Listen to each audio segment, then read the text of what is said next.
Gervonta Tank Davis, man. Gervonta Tank Davis. It's your boy, Mr. 926, a.k.a. Bushido the Dragon, a.k.a. the Black Mage, a.k.a. I can just do this all day, the two-time demonetized champion of the world. I need y'all to get the likes up, man. Get the likes up. Check it out, man. Gervonta Tank Davis got a fight coming up with Lamont Roach Jr. I'm not taking nothing away from Lamont Roach. It's a great opportunity for Lamont Roach to show the world who he is, to gain some notoriety, to gain some popularity, to gain a lot of money, right, to face Gervonta Tank Davis. But Tank Davis himself is receiving a lot of criticism for this fight. And we've been talking about this for quite a while with Tank Davis. And like I told you guys before, a part of me is a fan of Tank. A part of me is somewhat of a detractor of Tank because I feel like Tank Davis could take the sport by the horns and push the sport forward. Tank Davis don't seem to want to do that. Tank Davis wants to seem to kind of fight these matches, right? These matches. But Timothy Bradley, who is a guy in boxing who a lot of times I do agree with, sometimes I don't agree, but a lot of times I do agree with Timothy Bradley. And a lot of people don't like his outspokenness sometimes, but Timothy Bradley sometimes will tell you the truth whether you like it or not. And he had this to say about Tank Davis. To the news and notes with you, Cop. It looks like Gervonta Tank Davis has finally chosen an opponent for his next fight. Yeah, look, as we reported a couple weeks ago on State of Boxing, Lamont Roach, it's going to be him. You know, he was the front runner then, and now he's going to move up from 130 pounds. So it's another fighter that Tank is pulling up from 130. He did this already with Hector Luis Garcia. Now he's doing it with Lamont Roach. And really, I mean, this is a very underwhelming fight. It's hard to get excited about this one. We know what's going to happen. Sure, it's going to be another Tank Davis KO victim, just like Frank Martin in June.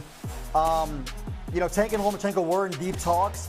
And there's a lot of talk that Lomachenko is actually going to retire. So Tank was willing to fight someone tougher here. I don't want to criticize him too much, but this is not a good consolation prize. Man, this is matchmaking, man. Look, listen to me. Matchmaking can cover up. Listen, it can cover up any fighter's imperfections. I'm just gonna let y'all know that. It's just like the makeup you guys are wearing right now. You know, both of you guys look pretty, but in reality, you and Bernardo are just ugly as hell. I'm gonna keep it 100 with y'all.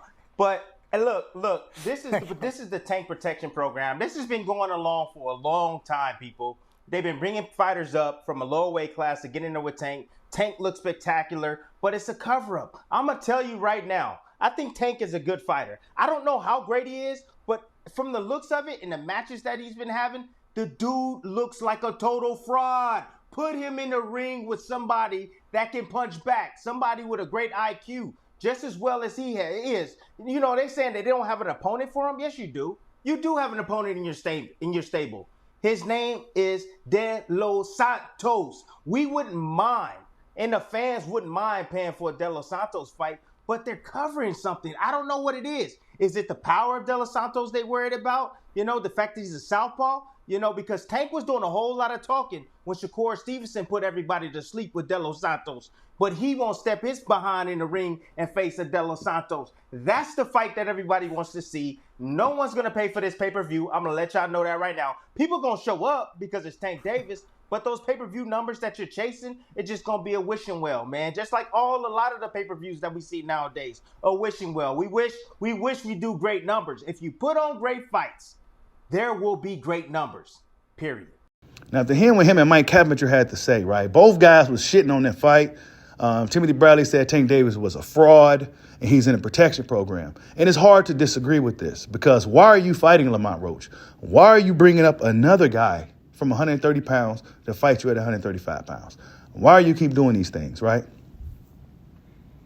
It just raises the question, like, what's the angle here? Why are you not, like everybody we've been talking about for the past, I don't know, almost 7 years, right? 6 years, however long it's been. They fought their rivals. They fought some tough fights. They moved up in weight and fought a bigger, tougher guy. Whatever the case may be, a lot of the fighters that we talk about have done this, except for Tank. Now, if Tank done something like this, quote unquote, guys like Mario Barrios, it was some type of stipulation, some type of rehydration, some type of catch. Never just a straight up fight. Well, we got to see Gervonta Tank Davis show us those phenomenal skills he got. Because the one thing I will say, Tank Davis is an extremely talented fighter. However, how talented is he? And this is why I agree with Timothy Bradley. Dude can fight. Dude is good. But how good is he? We will never know until he gets in the ring with one of these other guys that we like to talk about. But another thing that happened with Tank Davis today, right? Artur Beterbeiv's coach, trainer, said that if Tank Davis was to retire today, that he would not be in the Hall of Fame, right, if he was to retire today. Tank Davis hears about this and says this, quote, that big, strong-ass goofy that he trained, not a Hall of Fame fighter, and he's ass, end quote. So this is what Gervonta Tank Davis said about the Terminator, the very extremely humble Artur Beterbeiv, right, who just had one of the biggest fights in the sport, finally faced his rival, Dimitri Bivol. A lot of people felt it was a robbery. I thought it was a close fight. I'm not necessarily mad at the decision, but me personally, I felt that Bivol edged him out, but I'm not mad at the decision. Both guys are great fighters. Both guys are really humble dudes. Hopefully we can see a rematch, right? But Beterbeiv got the job done. He's one of the biggest punchers in the sport, one of the strongest fighters in the sport, and he fought another one of the best fighters in the sport who beat the face of boxing in Canelo Alvarez. Look, man, Artur Beterbeiv faced his rival, right, in Bivol. Terrence Crawford faced his rival in Errol Spence. Lomachenko fought Devin Haney. Lomachenko fought Teofimo, right? Tank Davis did fight Ryan Garcia, right? And if you want to say Barrios is a big name, well, he fought Barrios as well. But guess what? There was catches on those guys. There was rehydration clauses on those guys.